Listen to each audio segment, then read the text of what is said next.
Whatever free time I had left from painting Warhammer Imperium, I am now squandering it, painting Warhammer Stormbringer.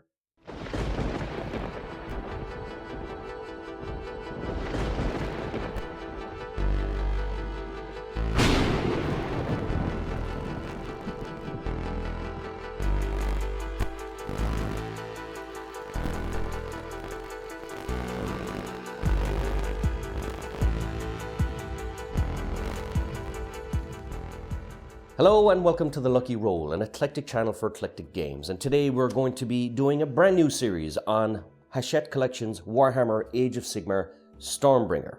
Now this is the third time we're looking at the Hachette collections. We have previously looked at Hachette's Warhammer Conquest, which you can see here. And we have a current series that's already ongoing, which is called Warhammer Imperium, where we review 10 issues at a time, everything of course painted, and a link to which you can see here. What I'm hoping to do with Warhammer Age of Sigmar Stormbringer is that I want to review not every 10 issues, or not do it all in one bulk like I did with Conquest. I want to review it every issue at a time, so that whenever I'm making a model or assembling a model or painting a model, I can go through the process with you as I do it, as we look at the actual issue. Now some issues will be easier than others because issue 1 of course comes with 3 minis. However, issue 2 comes with 10 minis. Issue 3 of course will come with 5, and issue 4 will come with paints and a brush. So certain videos will be easy for me, certain videos will be putting me under a bit of pressure, especially if I want to keep pace with it. But nevertheless, I think that will be an interesting part of the journey. Warhammer Age of Sigmar is not a universe I'm 100% au fait with, so it won't be just the actual minis that I'll be looking at. It'll also be the magazine and what other extra bits and pieces we get. So, all going well, we'll keep pace with the release of the magazine. We won't fall too far behind, because I have a selfish motive in doing this project, in that if I set myself this target, this pace of every week releasing a video on the latest minis that have been painted by Warhammer Age of Sigmar Stormbringer, that I'll keep on top of the workload, that I won't fall behind, because one of the biggest hazards with a Partworks series like this is that you can fall behind. Well, with no further ado, I'm going to turn off the camera, I'm going to prime the models, I'm going to have a read of the magazine, and I will be back to you momentarily with my review on both.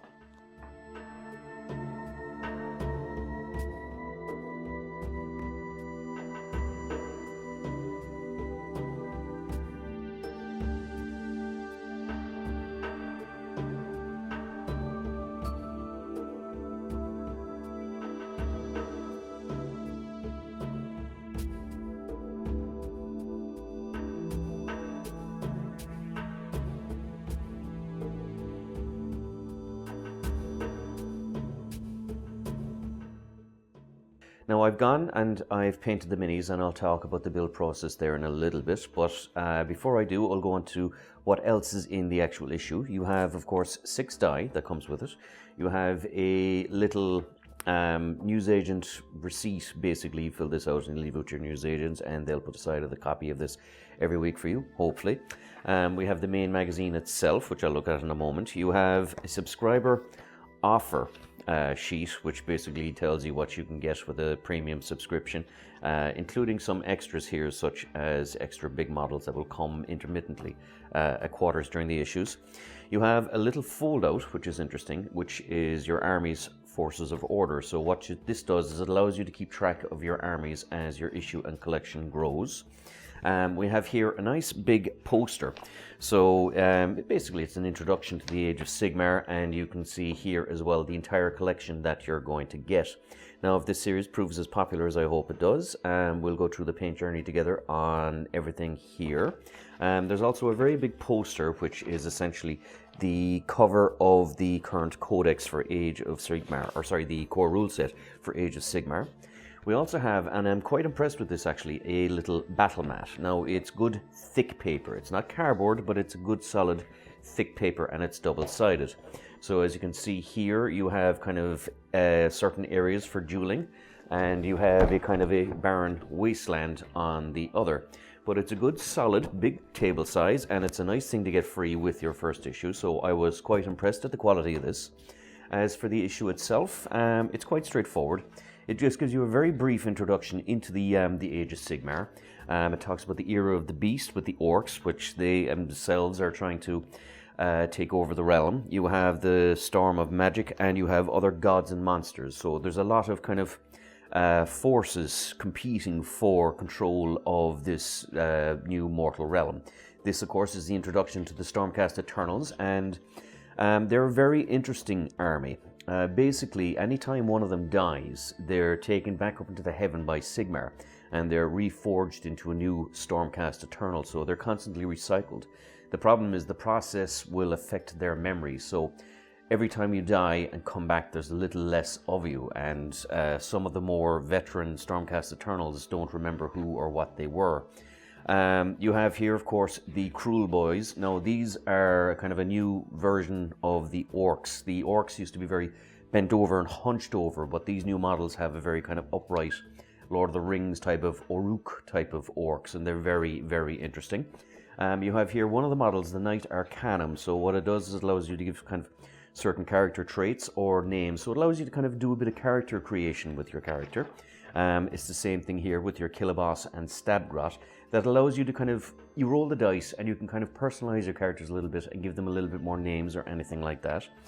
You have the usual how to build guide, which is fairly straightforward. You have the how to paint guide. Now the how to paint guide in this one is not very elaborate because there's no paints with the issue. Now if you're someone who wants to collect the paints, by all means assemble your minis and play with them. But follow this particular paint guide. However, if like myself you don't have the patience and you want to paint them straight away, by all means you can ignore 90% of this, but nevertheless it is worth a look because you will come across some tips and tricks and kind of aspects and ideas how to use highlights and certain color schemes for a lot of your minis, so as the collection goes on. You have here just again a little basic is telling you what the actual, that it's a game, how to get into it, and it shows you how to do your very first game, which is kind of a duel of champions between the Knight Arcanum and the Killaboss. So it's a very gentle introduction to the whole series, and as you can see here, this is the whole army you're going to get. Now I've had a look at it. There's quite a few things in here. There's Stormcast Eternals, but there's also kind of Sylvaneth, which would be kind of like wood elf type of tree monsters type of things. You have some dwarfs, and you have some kind of troll creatures as well, along with the actual orcs themselves. So there's quite a few interesting little things here, including some terrain here in the middle. Now, the next issue, of course, has 10 Gut Rippers, and the issue after that has 5 Vindicators. So when those issues come out, we'll review and we'll paint them. But with no further ado, let's have a look at the actual minis. So we'll start with the Knight Arcanum. Now, this was a very interesting mini to paint because I'm not someone who has painted an awful lot of Age of Sigmar, so it's a kind of a new color palette that I'm getting used to. It was a fun little build, but what I would suggest is be careful here at the side, because no matter how much I tried to glue it together, I couldn't quite get it to fit. So as you're assembling, just make sure that you can kind of get this little corner here as tight as possible. Otherwise, the painting was fun. It was I did a little bit of sub-assembly before I actually painted it, but nevertheless, it's a mini that came together very well, with the exception of this little corner here.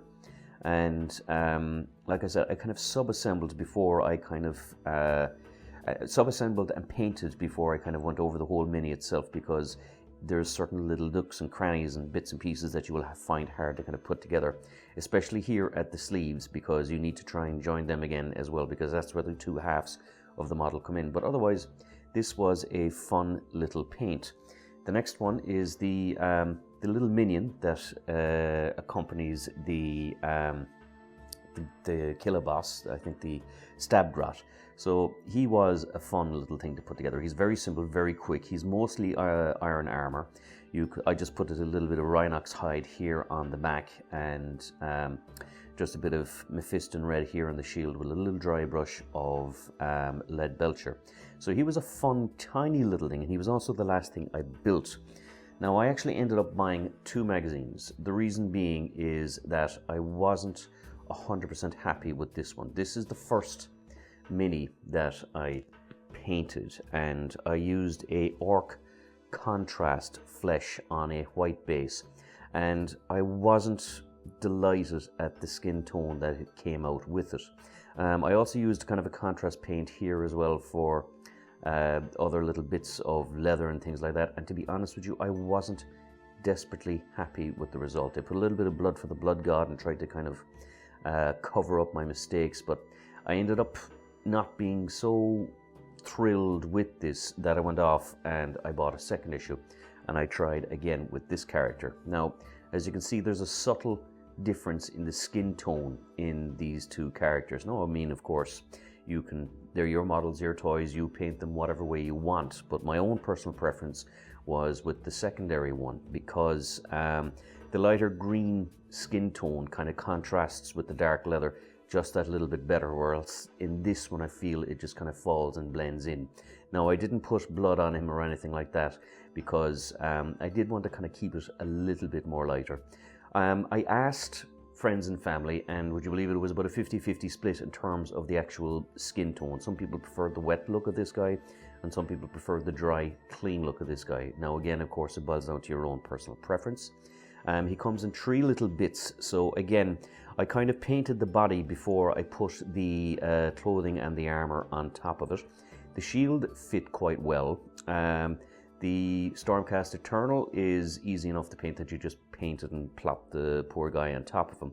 I found it quite an easy assemble, but nevertheless, because it was I had two different results with the actual green. So depending on yourself and what you want to do painting going forward, this one was a base color of auric flesh on the skin, and this one had a base color of orc contrast. Now, my own personal preference is this, so I'll probably continue on with this little mini. But nevertheless, if you do decide to go for the quick contrast style painting, this is the result you will get. So these are the contents that you get in issue 1 of Warhammer Age of Sigmar Stormbringer. By all means, check with us in a fortnight's time when issue 2 comes out and we have 10 gut rippers, and I will be more than happy to let you know what's in the issue, how I found the painting process, any little fiddly bits that I had. And as always, thanks very much for tuning in. If you enjoy these videos, please like, subscribe, all that good YouTube stuff. And until next time, good luck, God bless, and stay safe.